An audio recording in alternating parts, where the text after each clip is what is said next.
This is the Wordlife Show, hosted by Krazy on Ujima 98 FM, Tuesdays 8 till 10.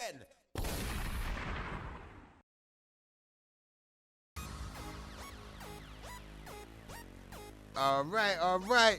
Okay, so this is the Wordlife Show, coronavirus special. Dun, dun, dun. Now, on the real, this is deep at the moment. Basically, it's a big topic at the moment right now. And it's something that we thought that we should probably cover on the show. And so I'm just baby wiping and cleaning all the infections off the microphone. But I think we should discuss it. You know, it's a real serious issue. And let me take this down. And I'm here joined with Ambush Tactics. Yes, mate. Yes, bruv. Now we had a little bit of a chat online about it earlier. Well, yeah, I put a post up and you slated me. All right, I mean that's also fair. That's how most of my chats go. To be fair, yeah, it's all good. Yeah. Now, on the real, basically, now, I gotta do it now. Now, bruv, it's a serious thing, man. I mean, what do you think about coronavirus? I don't know anything about coronavirus personally, but I do. My personal opinion of it, is watching all the media hype and everything that it's been. I know it's a dangerous disease, yeah. Well, the best way to put it, is I look after my mum and she's disabled. She's got a low immune system, so a flu, a cold, anything is a problem for her. Right. So to me, coronavirus means doing the same thing I've already done to not bring it into her house, do you know what I mean, and safeguard in that sense. I understand that. Yeah. But in terms of people, like what I said earlier about freedom of movement, Yeah, I mean, do you want to reiterate that kind of side of it? Yeah. Well, to me, like I don't follow legislation, so I refuse to cooperate with police officers or anything like that.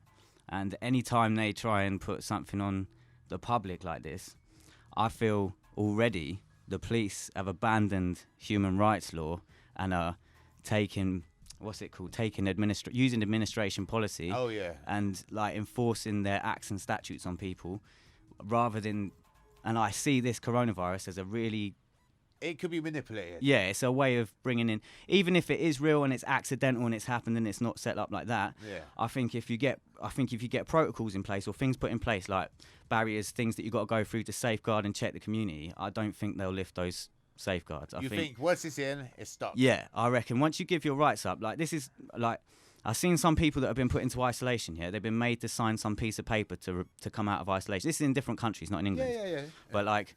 To me, I was always taught never sign anything. Do you know what I mean? Don't sign anything because, like common law, basically. Do you know what I mean? I refuse to stand under their authority. Yeah. And I reckon... I mean, you're completely anti everything, though, isn't it? Yeah. I mean, there's got to be like a middle ground. I think sometimes you can be too woke. It's personal and it's a personal opinion. Yeah. And that's why I try not to say anything. No, a lot of that the common law stuff, I agree with a lot of that stuff. You know what I mean? And I think once you write your name on something, you enter into a contract with them, and it's only then they can try you by law and certain things like that. And a lot of the time, by just entering into it, you're basically at their mercy legally. You know what I mean? Sure. I get that now, and I think the problem is with the coronavirus, it's enabled too many people to have the tinfoil hats out, and I'm not saying that's what you've got on. No. But I think basically, I mean, hang on, let me just clean the viruses off for this. Bruv, I think basically too many people are either scared or too many people automatically go, "No, it's just controlled. There's nothing wrong." You know what I mean? I don't think it should be looked at like that anyway. I don't think that you should be looking at it like there's nothing wrong. Yeah. Like, I just think that worrying yourself and putting yourself into a cave and not going anywhere and wondering, should I go out and catch a bus? Like, literally, people are panic buying over toilet roll and all this stuff. Yeah. Like, it is literally greed, people being selfish and thinking about themselves rather than going... But, I mean, I've heard certain things about people having really bad toilet experiences after. Caught short either. No, I get that, but I'm just saying, I just think people are... If it's something to worry about, there's nothing you can do about it, is there? This is it. The thing is, as you say though, because you're looking after your mum, and there are things that you're already doing. That's a lot of things that other people aren't doing. Yeah, for sure. So, for example, you're probably being extra hygienic with certain things. I have to be. I had my friend who had his spleen removed. who passed away, and he could have died of getting a flu, cold, and Yeah, stuff like that. yeah. So there are a lot of susceptible people that can do that, and he had to go through special things to make sure that he didn't get ill. Yeah. Now, this is a lot of things that normal, regular people are now having to do just to make sure that they don't get ill. Now, the thing that I've got is, I mean, we're up to, there's been 6 deaths in the last 3 days in the UK. Is it 6 now, is it? 6 deaths. Wow. Yeah. I thought last time I checked it was 4. So. Well, this is it. It's going up Yeah. and up and up. Quite, and there was like another 40-odd cases today or something. Have been put through. We're now on a few hundred. I think it's like 400-500 people now. When you think 4 or 5 days ago, there was 10 people. I don't know what to believe and what to No, what these to are not. stats that I'm actually a real genuine stat. I'm not making up nothing, bro. Okay, You know what I mean? but what about isn't there like over half of the people that have contracted this viral infection that have got better now, haven't they? Of course. Yeah. No, So- there's a recovery rate of 96.4. Okay, well, at least that's something positive to look at, I suppose. No, not really, because if you look at, if that's 96.4, okay, so if that's 3.4% of people, yeah, so for every 100 people who get it, 3.4 of them are dead. Yeah. There's nothing positive in that. No, there's nothing. I know, but That's bad, bruv. That's that. I mean, you're sounding like a Donald Trump tweet at the moment. You see what I'm saying, bruv? That's bad. Mate, no. I'll tell you what it is, yeah. Like, seeing as you just said that, like, right. Basically, I got love for people. Yeah, I got love for people that I care about, and I don't want anything bad to happen to them ever. Do you know what I mean? But it's gonna. The greatest person in my life isn't here with me anymore. My dad. I can't take that. I can't sit there and dwell on it. And the same with people in this. You got to get on with your life. And yes, people are going to die. People are going to die. That's right. And I just think people should be a little bit less panicky about it. Right, I think the panicking is the mad thing. The pressure buying toilet rolls, things like that. I think if anyone's going to buy anything, get yourself some canned food, because I think the worrying thing is, you think in Italy at the moment they've just locked off the whole city and quarantined everyone. Yeah. Now that people are struggling to go shops. You know what I mean? A lot of the shops are shut down. They've gotten closed because the staff. I mean, if a staff member has to be quarantined, they have to close the whole place for 3 weeks. Right. You know what I mean? So there's loads of places just like shut down at the moment. You know what I mean? Now imagine if that happens here. Get canned food, get yourself some stuff like that, you know what I mean, and a few things. I think rush buying toilet roll and hand sanitizer is a bit mad, but I don't think they know how it's transmitted. So I understand why people are a bit panicky. Yeah, I don't think they know a lot of this stuff. For them to come out with some of the stuff that they've said and then it's contradicted by so many other sources. Like if you watch independent scientists, against government scientists talking about these things, they all got different opinions, as they always do on every single subject. So I mean, there's never an answer. It's just an opinion all the time, and until something is found that does.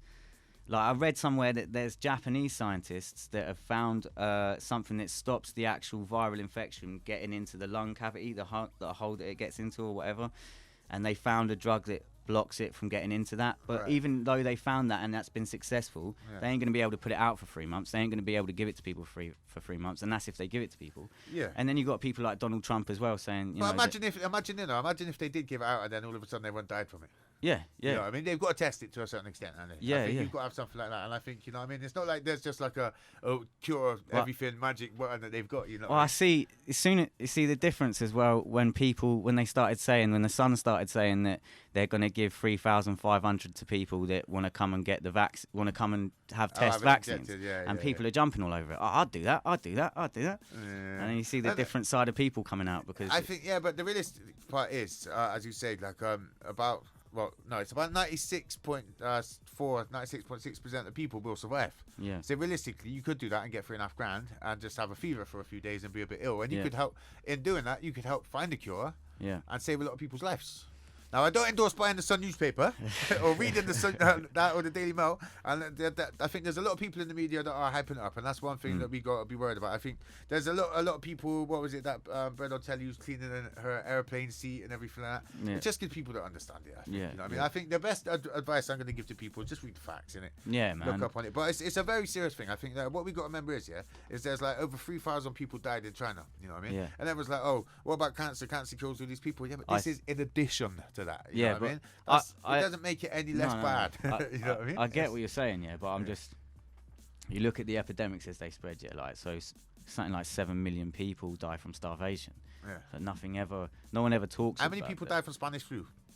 I don't know, it was 50 million. Yeah, yeah. 50 million. Yeah, but that was what, 1918. Yeah, that's all right. That's a lot of countries. 2000s, No, it's 1918 to 1920. Oh, Yeah, so 100 years ago. However, what we got to remember is, that was at the end of a war and everything like that, and it was all messed up, Yeah. But the conditions a lot of people live in now are like, just because in the West, that we're all like we've got different conditions. Yeah. A lot of conditions that other people are living around the world are very similar to what it was then still. Yeah, I get that. So therefore, the disease could spread really badly. You know what I mean? And it could ravage like lots of countries. You know what I mean? For sure. And that's I get what I get. I just all my I don't know how to put it across, but for my own personal sanity, for me to be able to carry on making music, being a dad, looking after my mum, I can't think like that. No. Like, I just have to get on with it. Do you know? And I think you have to get on with it, but we just got to be a bit more aware. Yeah. Wash your hands, as they say. Yeah. Don't overbuy toilet paper. Don't fight people in supermarkets for toilet paper. Yeah. Don't be stupid. And basically, like, respect people online. I think, you know what I mean, because like people. As much as they're like, oh, it could be only it's only people over 60. Like, Mate, what? You ain't got no one over 60 in your family. Yeah. You know what I mean? Look, Like, come that on. post that I put up earlier has been like on my mind for the past, I don't know how long, and I've resisted putting it up. And it's like I was saying to you, it's only because I travelled to here, and I had people messaging me going, "Oh, you're nuts! What, you getting on a train?" I was like, "What do you mean? I'm getting on a train? It's the Wordlife Getting Show. on a train, mate. Like, you got." I think people are too scared, innit? Yeah, You know, yeah. But just when you get on there, make sure you take this. You'll be fine in it. Honestly, just don't sneeze in people's faces. Yeah. And if someone sneezes at you, don't box them, but probably get yourself checked out. You know. But right, basically, that's all we're gonna do on the thing. I mean, have you got any other final thoughts on the coronavirus before? I wish everybody with coronavirus well, and that they get better soon. Honestly, now we're here to promote his music and stuff, but he was a great person to chat to about it. Thank you for actually entering the debate, because I know a lot of people probably want to avoid it like they do coronavirus. You know what I mean? It's probably to do with the way you approach it, isn't it? Like, what are you chatting about? But this is Krazy and the Wordlife Show signing out.